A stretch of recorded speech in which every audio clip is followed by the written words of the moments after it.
तलाकशुदा हूँ, बेचारी नहीं।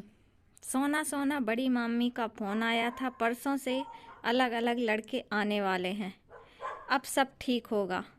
आंगन में स्कूटी धोती सोनालिका से उसकी माँ ने कहा। रिश्तों की बात सुनकर सोनालिका का मन खट्टा हो गया और बेमन से उन्होंने अपनी धुलाई शुरू कर दी। धोने के बाद अंदर आई और माँ से बोली, माँ तुम मेरी शादी के पीछे क्यों पड़ी हो? मुझे नहीं करनी चाहिए दूसरी शादी। जब एक से ही सुख नहीं मिला तो दूसरे से क्या होगा? सोनालिका की माँ ने कड़क चंद शब्दों में बोला, क्या मतलब हुआ? एक से सुख नहीं मिला तो दूसरे से क्यों नहीं? माना पहला रिश्ता खराब था, लड़का सही नहीं था, तो इसका मतलब यह नहीं है कि दूसरा भी खराब ही हो। अरे कम से कम अपने बारे में छोड़ के बेटे के बारे में सोच। अकेले जीवन काटना बहुत मुश्किल होता है। सोनालिका सिंगल मदर थी। उसकी शादी 7 साल पहले राजीव नाम के लड़के से हुई थी। शुरू में सब ठीक हो रहा था। उसके बाद उन लोगों ने मांग करना शुरू कर दिया और मांग पूरी ना करने पर उसे मारने लगे।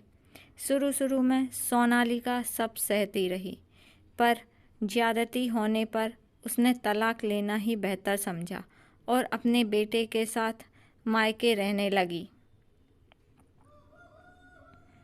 तय दिन के बाद लड़के वाले आए और सोनालिका को दिखाया गया। अच्छी कंपनी में प्रतिबंधित था। लड़का विधुर था और उसकी 2 साल की बेटी थी। लड़के वालों ने सोनालिका से काफ़ी सवाल किए। लड़के की माँ ने कहा, दोनों लड़के लड़की आपस में बात कर लें, आखिर रहना उन्हें ही है, हमें कोई दहेज नहीं चाहिए।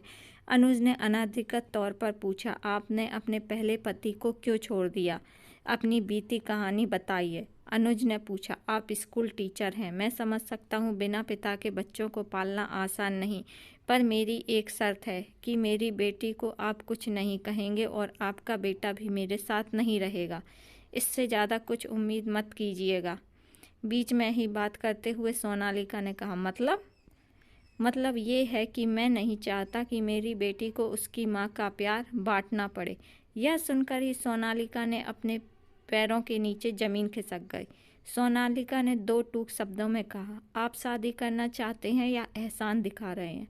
आपकी बेटी के प्रति तो मेरी काफ़ी जिम्मेदारियां बताई गई हैं, पर आपकी मेरे बेटे के प्रति जिम्मेदारी है? आप चाहते हैं कि आपकी बेटी को माँ का प्यार मिले और मेरे बेटे के प्रति? सोनालिका को सब समझ आ गया था। मैं यह शादी नहीं कर सकती। जो बंदा अभी साथ नहीं दे रहा वह बाद में साथ क्या निभाएगा? मेरा बच्चा जिसकी दुहाई देकर दूसरी शादी करने को कहा जा रहा है, मैंने 5 साल तक अपने बेटे को पाला है। उसे सिर्फ अपनी स्वेच्छा के लिए, अपनी शादी के लिए रोता नहीं छोड़ सकती। हाँ, मैं सिंगल पेरेंट हूँ। मैं अपने बेटे को अकेले पाल लूँगी। मुझे किसी के रहमो करम की ज़िंदगी नहीं चाहिए।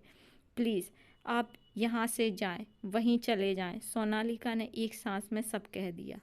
आज माँ, पापा और भाई को अपनी बहन पर गर्व हो रहा था। उन लोगों को यह समझ में आ गया था कि जो रिश्ते बंधे हुए हैं वे लंबे समय तक नहीं चलते हैं और उनमें भावनाओं की कमी होती है। आज हमारे समाज में काफ़ी बदलाव हो रहे हैं। सिंगल पेरेंट्स की संख्या लगातार बढ़ रही है और पूर्व के दशकों में अकेली महिलाओं को अजीब बातें सुनाई जाती थीं। कहा जाता है कि बिना पुरुष की स्त्री का जीवन अधूरा है। बचपन उसके पिता के साए में रहता है। जवानी में अपने पति की उम्र में अपने बच्चों के साए में रहता है। आज सिंगल पेरेंट्स अपने बच्चों की अच्छी परवरिश कर रहे हैं। एक औरत बिना पुरुष के भी अपने बच्चे को अच्छी शिक्षा और दीक्षा दे सकती है। तो फ्रेंड्स यही हमारी कहानी होते है कंप्लीट। तो रिस्पॉन्स ज़रूर कीजिएगा कि आपको कहानी कैसी लगी। तो मिलते हैं नेक्स्ट कहानी में। कमेंट बॉक्स में कमेंट टाइप करिएगा कि आपको कहानी कैसी लगी। तो मिलते हैं नेक्स्ट कहानी में।